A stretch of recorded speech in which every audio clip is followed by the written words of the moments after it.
today's project is seed potatoes. So potatoes can actually survive a frost.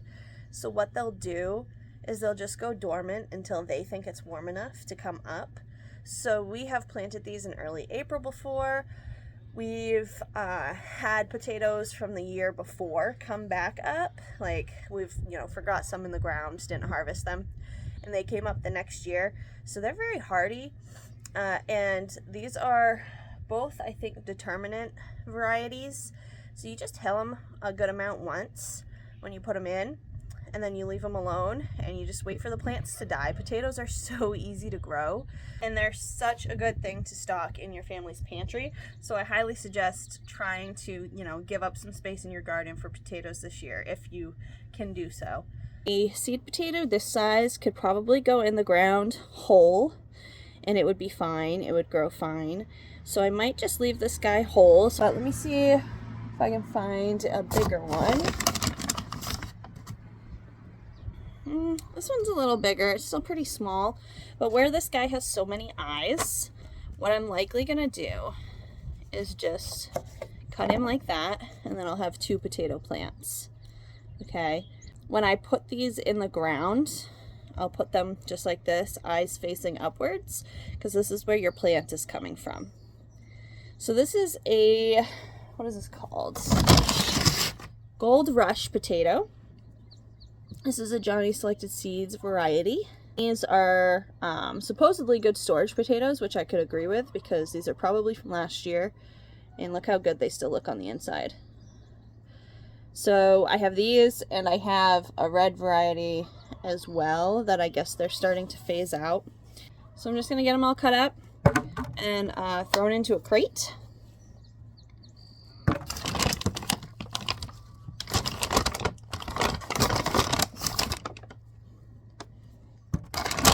Most of these are small enough to just go in the ground themselves. I'm going to cut this one right here and get 2 plants out of it.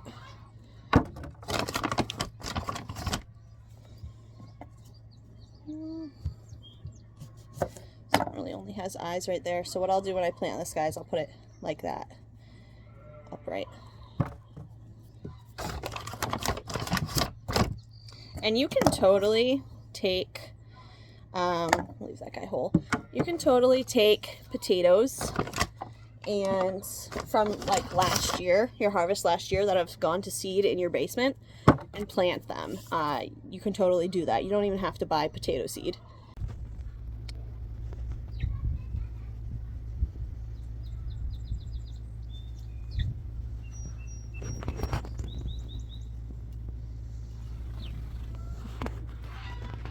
We have a very sunny, warm day today.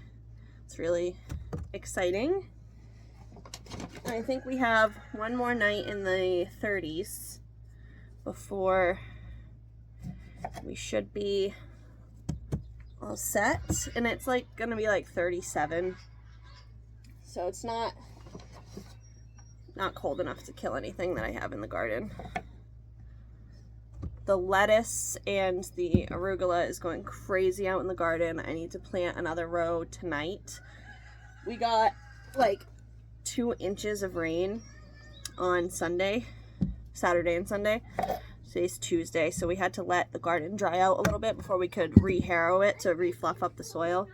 But once it's re-harrowed, I want to go ahead and plant the whole thing, get the whole darn thing planted by the end of this week. So what I'll do tonight after he harrows it is I'll do some more lettuce and some more radishes. And what I'll do probably Thursday, because Wednesday is the coldish night.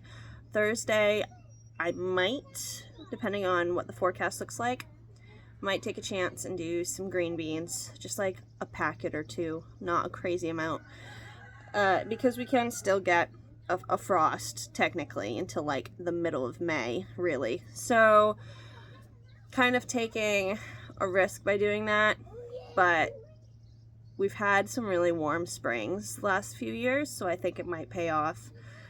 But I need to plant 2 more rows of peas. Those are fine with a cold night. and I need to replant lettuce, replant radishes so that I have succession sowing of those for the store.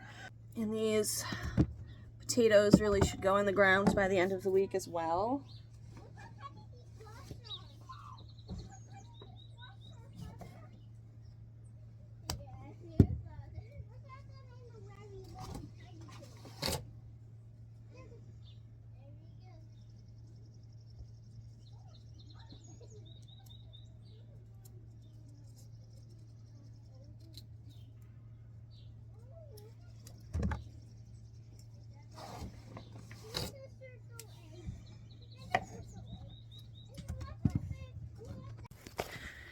We're gonna go restock Fern's minerals because she is very pregnant. She's due May 29th, I think. And so we're coming up on that quick. She's about a month out. You can definitely tell. And I did remember to put sunblock on today. After that burn I got while sheep shearing, I was like, okay, let's remember sunblock this morning because the sun's gonna be just as hot today. We have a high of 74. Come here, girls. What you doing? Now, Fern is not currently getting grain because she is a fatty. And I really don't want to deal with any issues. Jerseys really should not be overweight. Bird, stay. Stand. Wait. Jerseys really need to not be overweight before they calf. And she is holding her weight like crazy. So I need a new mineral container. This was for a mineral block. That's why it has a hole so the rain can go down through. And I just need a solid container because my minerals right now are not a block. Hey girls! Hi Kiki. Good morning. Good morning. Kiki's still a little shy. She's getting better though. Oh Lord. Look at that baby belly. Hi, Fernie Burn. Fern's not shy at all. In fact, she's kind of a shit. You have to watch her with her horns. She's a bad cow, kind of. No, look, it's right here. Right there. Minerals. It's not grain, it's just minerals. But she looks great. She's a very small Jersey. She's almost a mini. I think she's like 2 inches too tall to be a mini. But she looks fantastic. She is a fat cow. And her udder is beautiful. Let me see. Gorgeous. Perfect placement. Perfect teat placement. No kicking. It's really filled out really nice. It's definitely getting bigger. That's a good shot. And we're working on touching because you don't get to be a bad cow. Nope. You have to be milked. You have to be milked. Good girl. No. Good girl. Behave. Behave. Oh, that feels good. Butt scratches feel good. You're so fussy.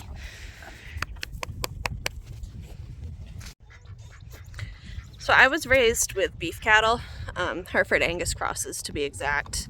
And so those little Jersey kicks there, they're not very scary to me because I've been slammed by a 6-month-old Angus steer, and that does hurt.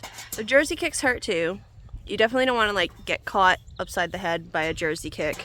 She is a really small Jersey, so she's gonna be easy to like ignore and get her to stop kicking fairly quickly. She's a little fussy because she's getting closer to due and her bag's filling up, and she's never experienced that before. So she probably is gonna kick the first couple times that we milk her, and that's okay. We'll get over it. We'll work through it together. Not a big deal. She is bred to a Jersey bull. I'll put his picture up in the corner. She's bred with sexed semen, so it should be a heifer calf, fingers crossed. There's a very small chance that that can be wrong, so it's never 100%, but it is pretty darn accurate. So Hopefully she has a heifer calf like she's supposed to. We are not keeping it. I do not want more than one milking cow. We have Kiki mostly to raise veal for us. I can milk her if I want to because she is half Jersey, half Highland. Her milk would be very fatty. It would be great for butter and ice cream. But Fern and the sheep, their main purpose is milking, and that's all we need. We don't need more than that. So her heifer calf is actually sold to a lovely family in Vermont, and we've worked with them before. We've bought livestock from them, they've bought livestock from us, and they said they were interested in putting down a deposit on the calf once it was born. So if they still want to do that when the calf drops, it's their calf. Really excited for them. Should be a nice little calf. Fern is from a long line of genetics of grass-fed Jerseys, which is why she is holding her weight so well on just like she's not even on silage. She's on dry, unstored round bales and whatever she can eat out of this pasture right now, and that's how it's been all winter. I haven't grained her. So obviously she's very well, she's very good grass-fed genetics, and so the calf hopefully will be too. She's from the organic dairy that I work on, the organic raw dairy that I work on. She's just a great cow. She's very healthy. She's very sturdy. She holds her weight. She does really well in the winter time here. So I'm really excited to have her as a milk cow. She's kind of a shit because she was bottle fed, and bottle fed cows can really be jerks because they don't understand the difference between you and them. So we've got to work on her manners a little bit. I probably am going to cover up her horns because that is a safety concern, especially with the way she acts. She gets a little rambunctious, but she's a great cow overall. I've got a lovely box here full of sheepy stuff from Premier One. They're not an affiliate. I just love the company. Their customer service is on point, the products are on point and decently priced, and their shipping is super fast. So I had to get some more sheep supplies because we were a pig farm for 8 years, which means we didn't really have a ton of sheep supplies on hand. And like the medication and the supplements change a lot. We actually almost never used medication or supplements with the pigs, like ever. Pigs are very hardy animals. They're kind of a pain. They're very high maintenance and destructive, but they like, as far as getting sick or having birthing issues, pigs are like so much more simple than like sheep or goats. So I definitely needed to add some things in. I needed to switch some things out. Now, some of the stuff I had on hand for the pigs, I can still use with the sheep. Like, I always keep penicillin on hand. I always keep Tylenol on hand. And I had a thing of oxytocin, but I've never had to use it with the pigs. So I have a few things on hand, but not sheep-specific stuff. So, for example, vitamin B. Extremely important for sheep and goats. It's one of like the first things that you give a sheep or a goat if they're having like any sort of issues. Give them a shot of vitamin B. It's just kind of like general practice. It's something that they can commonly be deficient in. It's something that gives them the energy they need to overcome whatever they're going through. So I needed a jar of that on hand, 100%. I've got some girls out there that are looking scrawny, and they also started coughing. So I ordered some Levamed dewormer. The last time I wormed the sheep, I used,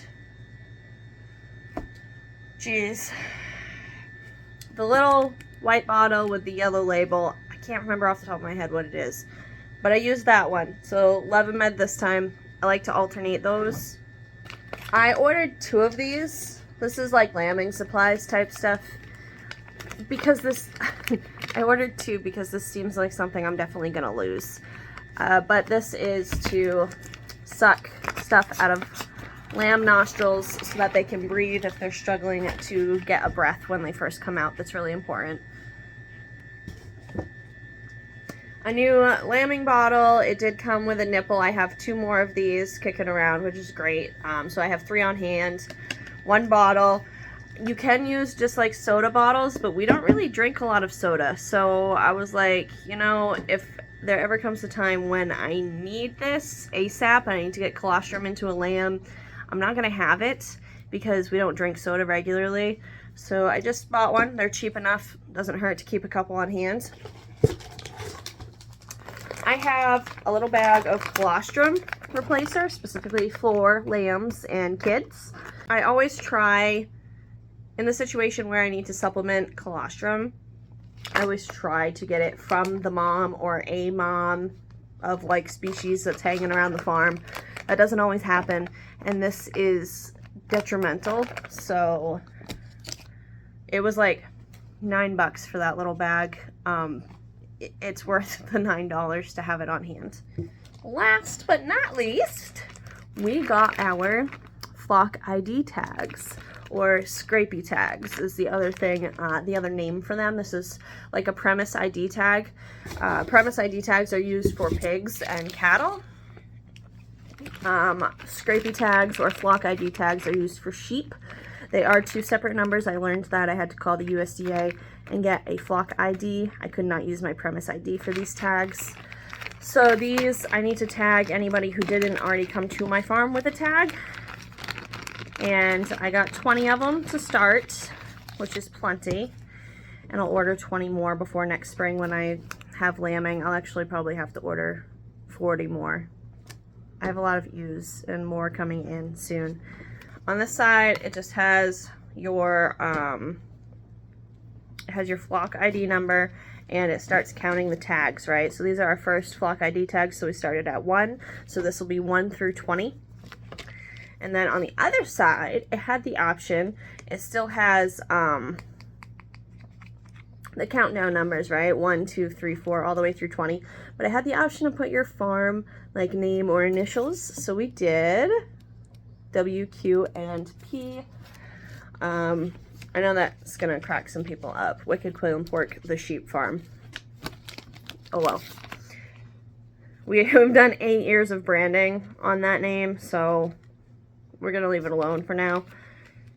And we do intend on getting back into quail rather largely. We just don't have the setup for it yet. But our Facebook page has like 5,000 followers or something like that, so I really don't want to rebrand. So just a little Premier One haul, sheepy haul. I'm going to, it's almost 2 o'clock, and so I'm going to start something, get something situated for dinner, figure out what we're doing. Because when Paul gets home, we need to get the garden harrowed, and I need to do some planting.